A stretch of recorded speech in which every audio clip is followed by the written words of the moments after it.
Hello guys, ഇന്ന് അടുക്കളയിൽ നമ്മുടെ ചേട്ടായിയാണ് സ്രാവ് കറിയാണ് ഉണ്ടാക്കാൻ പോകുന്നത്. ആവശ്യമായിട്ടുള്ള സാധനങ്ങളൊക്കെ ഇതാ അരിഞ്ഞു വെച്ചിട്ടുണ്ട്.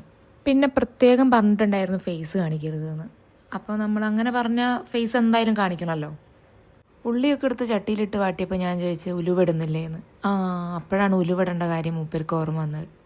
അത് കഴിഞ്ഞിട്ട് ഗൈസ് ഇളക്കലോടെ ഇളക്കലാണ്. എന്നിട്ട് പിന്നെ ആവശ്യമായിട്ടുള്ള പൊടികളൊക്കെ ചേർത്തു. മഞ്ഞൾപ്പൊടി, കുറച്ച് മുളകും പൊടി, പിന്നെ മല്ലിപ്പൊടിയാണ് ആൾ കൂടുതലിട്ടിരിക്കുന്നത്. ഞാനൊന്നും ക്വസ്റ്റ്യൻ ചെയ്യാൻ നിന്നിട്ടില്ല. എന്നിട്ട് ഈ പച്ചമണം മൂപ്പർക്കൊരു പ്രശ്നമാണ്, അതുകൊണ്ട് പച്ചമണം മാറുന്നവരെ ഇളക്കിക്കൊണ്ടിരിക്കും.